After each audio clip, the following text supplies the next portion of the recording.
বিকাশ ভবনের সামনে উত্তাল পরিস্থিতি। গত দুদিন ধরে 3 দিনের অবস্থান বিক্ষোভ চালাচ্ছেন চাকরি হারা চাকরি প্রার্থীরা এই মুহূর্তে। আর সেই তাদের আন্দোলনের ছক, তাদের আন্দোলনকে ভেঙে নস্যাৎ করার জন্য উঠে পড়ে লেগেছে পশ্চিমবঙ্গ পুলিশ। সেটা আপনারা দেখেছেন বিভিন্নভাবে, এবং লাঠিচার্জ থেকে শুরু করে বিভিন্ন ধরনের তাদের উপরে অন্যায় অত্যাচার করা হয়েছে। তাদের তৃণমূলের তরফ থেকে বক্তব্য যে অ্যাম্বুলেন্স যাচ্ছে না, অর্থাৎ কলকাতার মেয়র তিনি বলছেন অ্যাম্বুলেন্স যাচ্ছে না, অনেক দূর দিকে ঘুরে যেতে হচ্ছে, এরকমটা বলছেন। কিন্তু চাকরিহারারা 1 ইঞ্চি জমি ছাড়তে নারাজ এই মুহূর্তে। আর এবার কিন্তু ফিরহাদ হাকিম তিনি কি বলছেন জানেন?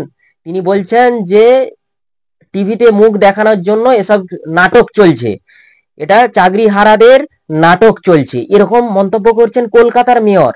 ভাবতে পারছেন? ফিরহাদ হাকিম, রাজ্যের মন্ত্রী ফিরহাদ হাকিম, তিনি মন্তব্য করছেন কি যে নাটক চলছে, টিভিতে যারা মুখ দেখাতে চাইছে তাদের নাটক এটা। মানে চাকরি হারারা যে অভিনেত্রী অধিনায়ক, এটা কিন্তু তিনি প্রমাণ করতে চাইছেন। তাহলে আসলেই কি ফিরহাদ হাকিম এই চাকরি প্রার্থীদের বিরোধিতা করছেন? হ্যাঁ, অবশ্যই করছেন। দেখুন সেই ভিডিও, কি বলছেন তিনি আগে। বিকাশ ভবনে গিয়ে আন্দোলন করে সেটা বদলানো যায় না। Verdict of supreme court can be change only in supreme court. সুতরাং এটা তো নাটক হচ্ছে। বিকাশ ভবনে গিয়ে আন্দোলন করে সেটা বদলানো যায় না। Verdict of supreme court can be change only in supreme court.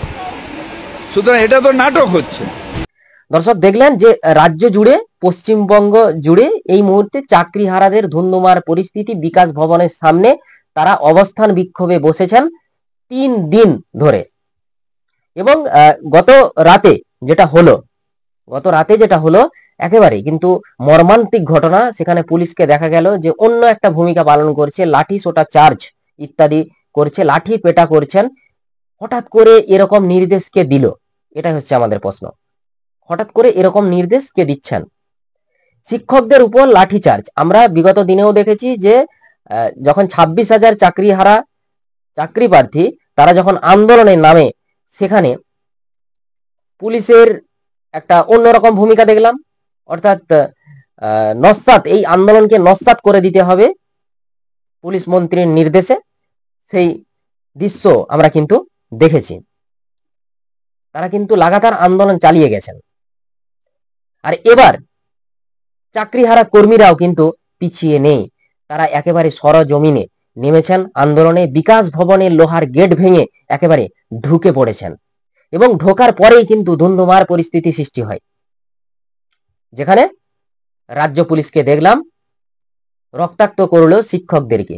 বিগত দিনে দেখেছিলাম সিভিক ভলেন্টিয়ার্স, একজন শিক্ষককে যার 8 পাস যোগ্যতা, সিভিক ভলেন্টিয়ার্স, সে একজন শিক্ষককে মারছে, গড়াইছে, এরকম ভিডিও কিন্তু আপনারা দেখেছেন। এই যে পশ্চিমবঙ্গ জুড়ে শিক্ষক দুর্নীতি, এই শিক্ষক দুর্নীতি কি পশ্চিমবঙ্গেই হয়েছে? না, উত্তরপ্রদেশে হয়েছে 69,000-এর কাছাকাছি, যেগুলো কিন্তু চিপাবলিক বাংলা বলুন, যেগুলো গদি মিডিয়া, তারা কিন্তু প্রকাশ করছে না। পশ্চিমবঙ্গকে নিয়েই তারা কিন্তু পড়ে আছে।